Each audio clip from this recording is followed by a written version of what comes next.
नमस्कार, आपण पाहत आहे भांडाफोड न्यूज। एका दमात भ्रष्टाचारी कोमात, सोशल मीडिया, कर्जबाजारी, गुन्हेगारी, सट्टेबाजी, चोरी, मटका, जुगार, दारू, सावकारशाही, न्यायाच्या प्रतीक्षेत प्रशासन।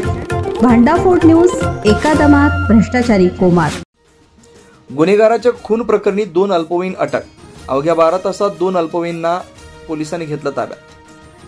वाल्मिकी आवास घरकुलात रेकॉर्डवरील गुन्हेगार सौरभ बापू कांबळे वय 20 याचा निर्घुण खून केल्याप्रकरणी करण महादेव गायकवाड वय 20 राहणार राजू गांधीनगर सांगली आणि युवराज हनुमंत कांबळे वय 19 राहणार टिंबर एरिया नवीन वसाहत सांगली या दोघांना सांगली शहर पोलिसांनी अवघ्या 12 तासात जेरबंद केले। 2 अल्पवयीन मुलांनाही ताब्यात घेतलंय। अटकेतील दोघांनी पूर्व वैमनस्यातून खून केल्याची कबुली दिली आहे। सौरभ कांबळे हा वाल्मिकी आवास योजना परिसरात होता। करण गायकवाड हा देखील पूर्वी वाल्मिकी आवास घरकुलात राहत होता। मृत सौरभचा भाऊ विजय आणि करण यांच्यात वाद झाला होता।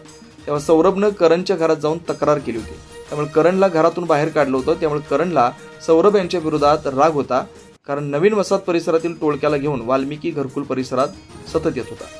शनिवारी दुपारी सौरभ कांबळे घरकुल परिसरात होता तेव्हा संशयित चौघे तिथे थांबले होते। त्यांची आणि सौरभची वादावादी झाली तेव्हा चौघांनी दगडाने हल्ला केला। त्यानंतर सौरभ पळून जाऊ लागताच त्याचा पाठलाग केला। बिल्डिंग क्रमांक 7च्या खाली त्याला गाठलं, त्याच्यावर एडक्यानं हल्ला चढवला। गळ्यावर वार झाल्यानंतर सौरभ हा गंभीर जखमी होऊन जागीच मृत झाला। तेव्हा हल्लेखोर तिथून पसार झाले। खून झाल्याची माहिती मिळताच सांगली शहर पोलिसांनी घटनास्थळी धाव घेतली। पोलीस उपअधीक्षक विमला एम यांनी सांगली शहरचे निरीक्षक संजय मोरे, स्थानिक गुन्हे अन्वेषणचे निरीक्षक सतीश शिंदे यांना सूचना दिल्या। शहर पोलीस ठाण्यातील गुन्हे प्रकटीकरणाचे उपनिरीक्षक महादेव पवार आणि पथक संशयिताच्या मागावर होतं।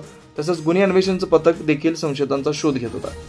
खुनातील मुख्य संशयित गायकवाड हा साथीदारांचा टिंबर एरिया येथील हॉस्पिटलच्या पाठीमागे बंद गोदामात लपून बसल्याची माहिती शहर पोलीस ठाण्यातील कर्मचारी संतोष गळवे, गौतम कांबळे यांना मिळाली।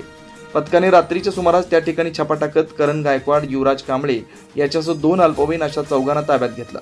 करण व युवराजला अटक करून कसून चौकशी केल्यानंतर पूर्वीच्या वादातून खून केल्याचं कबूल केलं। पोलीस निरीक्षक संजय मोरे यांच्या नेतृत्वाखाली सहाय्यक निरीक्षक सागर गोडे, उपनिरीक्षक महादेव पवार, संदीप पाटील, विनायक शिंदे, सतीश लिंबळे, योगेश पाटील, संतोष गळवे, गौतम कांबळे, योगेश सटाले, प्रशांत पुजारी, विशाल कोळी, योगेश हाके, संदीप कोळी, गणेश कोळेकर, दिग्विजय साळुंके आणि रमेश लपाटे यांच्या पथकानं कारवाई केली। ब्युरो रिपोर्ट, भांडाफोड न्यूज, सांगली, महाराष्ट्र।